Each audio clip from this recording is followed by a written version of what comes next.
The Apollo University, University of Leicester. 35 lakhs fees for 3-year BTech CSE UK.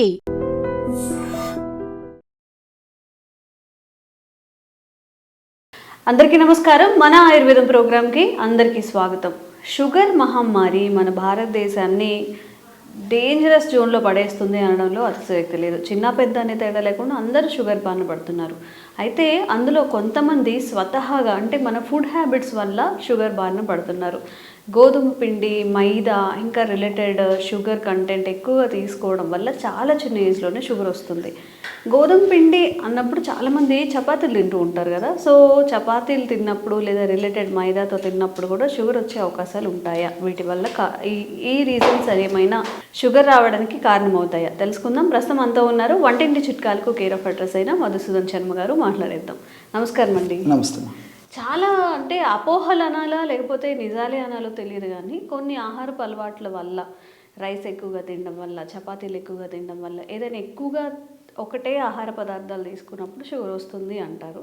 So మీరేం చెప్తారు దీని గురించి?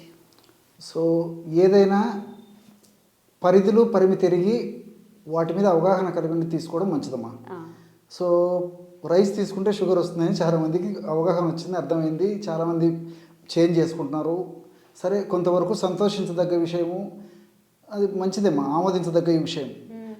సరే, దీనికంటే మంచిది గోధుమలు మంచిది అని చెప్పేసి కొంతమంది గోధుమలు వాడుకోవడం మొదలుపెట్టారమ్మా.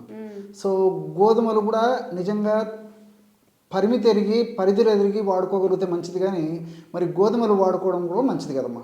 దానికి రీజన్స్ కూడా నేను చెప్తాను.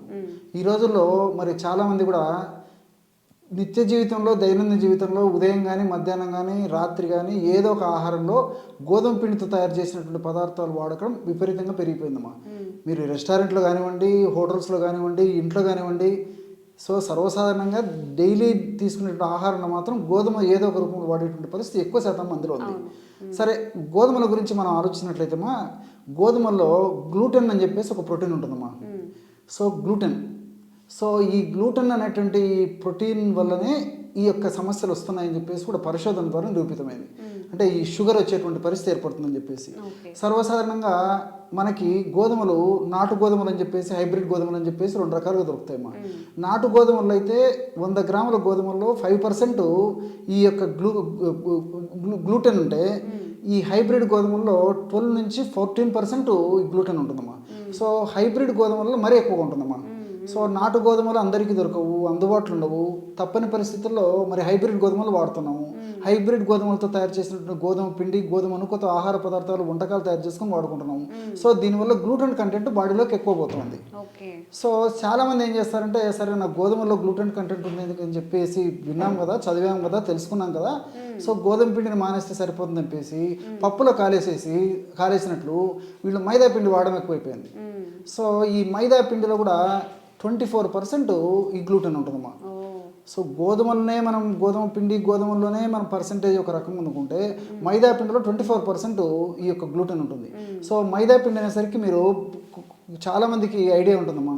మన పూర్వకాలము ఇంత టెక్నాలజీ లేని రోజుల్లో ఈ పేపర్లకి, సినిమా పోస్టర్లకి, వాటికి వెనక మైదా పిండి అప్లై చేసేసి గోడలకు అంటించేవాళ్ళమ్మా. బండ్లకి అంత అంటుకుంటుందమ్మా, స్టిక్ నేచర్. మరి అటువంటి మైదా పిండి రోజు మన బాడీలోకి పోతే మన దేహం ఎంతవరకు తట్టుకుంటుందో మీరు ఆలోచన చేయండి అమ్మా. చాలామందికి తెలియదమ్మా ఇదంతా. సో ఈ విధంగా గోధుమ పిండితో వాడినప్పటికీ సమస్యలు వస్తాయి, అదేవిధంగా మైదా పిండితో వాడినప్పటికీ సమస్యలు వస్తాయి. మరి ఈ గోధుమ పిండి వల్ల, గోధుమ పిండి కానీ, మైదా పిండి కానీ, ఇందులో గ్లూటెన్ వల్ల ఎలాంటి సమస్యలు వస్తాయంటమ్మా? గ్లూటెన్ వల్ల మొట్టమొదట ఏం జరుగుతుందంటే గ్యాస్ట్రిక్ ట్రబుల్ వస్తాయమ్మా. అంటే గోధుమ పిండి కానీ, మైదా పిండి కానీ. అందుకే మీరు బాగా గమనించండి, ఈ గోధుమ చపాతీలు, పుల్కాలు, రోటీలు ఇలాంటివి తీసుకున్న వాళ్ళలో ఎక్కువ శాతం మందిలో గ్యాస్ట్రిక్ ట్రబుల్ సమస్య లక్షణాలు కూడా వస్తుంటాయి. షుగర్ వచ్చేటువంటి అవకాశం, టెండెన్సీ ఉంటుంది. షుగర్ ఉన్నటువంటి వాళ్ళు ఒక తాయన తగ్గదు. అదేవిధంగా షుగర్ పెరిగిపోయేటువంటి అవకాశాలు కూడా ఉంటాయి అన్నమాట ఎక్కువ ప్రమాణంలో తీసుకున్నప్పుడు. సో ఇక్కడ ఏం జరుగుతుందంటే గ్యాస్ట్రిక్ ట్రబుల్ వస్తుంది. ఎందుకు వస్తుందంటే, ఇప్పుడు ఈ గ్లూటెన్ అనేది ఏదైతే ఉందో లోపల కోటింగ్ లాగా పెరిగిపోతుందమ్మా. జీర్ణ వ్యవస్థలో, ప్రేవుల్లో ఈ గ్లూటెన్ బంకలాగా పేరుకొని పోతుంది. ఆ విధంగా బంకలాగా పేరుకొని పోయినప్పుడు మనం తీసుకున్నటువంటి ఆహార పదార్థాల నుండి ఆహారము ఆ ప్రేవులు సరిగ్గా జీర్ణం చేసుకోలేదు. అదేవిధంగా పోషకాహారము ప్రేవులు జీర్ణం చేసుకోలేవు. అదేవిధంగా ప్రేవులు నిదానంగా జీర్ణం చేసుకోవడము, పోషకాహారాన్ని జీర్ణం చేసుకోలేకపోవడం చేత ప్రేగుల భాగంలో ఎక్కువసేపు తీసుకున్నటువంటి ఆహార పదార్థం నిలువ ఉంటుంది. నిలువ ఉండేసరికి పులిసిపోయేసరికి గ్యాస్ వస్తుంది. తేనుపుల రూపంలో రావచ్చు, కడుపు ఉబ్బరం రూపంలో రావచ్చు, కడుపు మంటల రూపంలో రావచ్చు, అపానవాతం రూపంలో రావచ్చు, మోషన్స్ రూపంలో రావచ్చు. ఏ రూపంలో వచ్చినప్పటికీ గ్యాస్ట్రిక్ ట్రబుల్ సమస్య మొదలవుతుంది.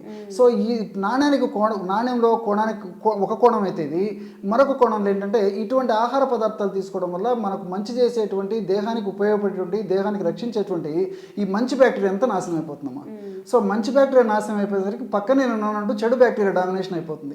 సో ఈ చెడు బ్యాక్టీరియా పెరగడం వల్ల మరింత అనర్థమైనటువంటి సమస్యలు, అంటే ఈ బీపీ రావడము, హార్మోనల్ ఇంబ్యాలెన్సెస్ రావడము, వెయిట్ పెరిగిపోవడము, అదేవిధంగా మెదడుకు సంబంధించినటువంటి సమస్యలు రావడము, ఇలాంటి అనేక రకాలైన సమస్యలు కూడా మరి ఈ యొక్క చెడు బ్యాక్టీరియా పెరిగిపోవడం వల్ల వచ్చేటువంటి పరిస్థితి ఏర్పడుతుంది అనమాట.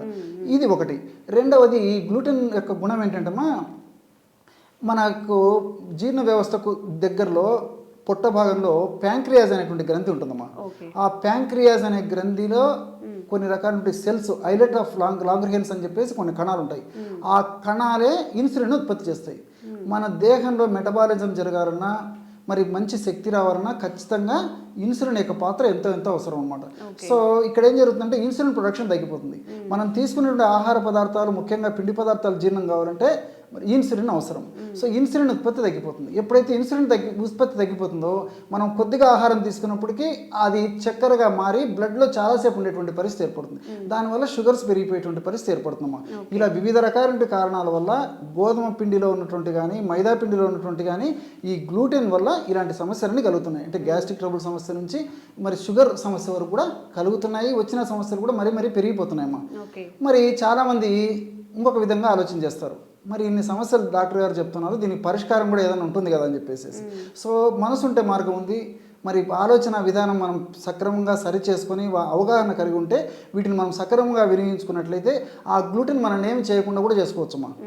ఎలాగంటే ఇప్పుడు గోధుమ పిండితో కానీ, తర్వాత ఈ మైదా పిండితో కానీ పుల్కాలు, చపాతీలు, రోటీలు ఇలాంటివి తయారు చేసుకుంటామమ్మా. ఇలాంటి తయారు చేసుకున్నప్పుడు ఏం చేయాలంటే, సర్వసాధారణంగా ఇలాంటి తయారు చేసుకున్నప్పుడు మనం ఈ నిల్వ పచ్చళ్ళు కానీ, లేకపోతే ఈ పొళ్ళు కానీ, ఏదో పౌడర్స్ కానీ నంచుకోవడానికి వీటికి వాడుకుంటుంటాం. అదేవిధంగా కాస్త పెరుగు, మజ్జిగ ఇలాంటివి ఏదో మిక్స్ చేసుకొని వాడుకుంటుంటాము. సో ఇవన్నీ ఒక ఎత్తు అయితే, ఆ యొక్క పదార్థాలు రోటీ ఇలాంటివి తీసుకున్నప్పుడు ఏం చేయాలంటే ఇంచుమించు 1/2 కేజీ నుంచి 1/2 కేజీ వరకు ఆకుకూరలు కానీ, కూరగాయలతో కానీ చేసినటువంటి కర్రీస్ తినాలి.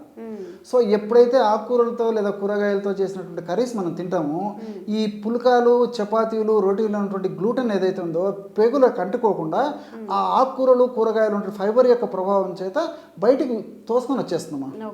సో ఎప్పుడైతే బయటికి తోసేసుకొస్తుందో అప్పుడు ఈ గ్లూటెన్ యొక్క ప్రభావం మన బాడీ మీద పడకుండా ఉంటుంది. చాలామందికి అవగాహన లోపం చేత ఇట్లా చేస్తారు.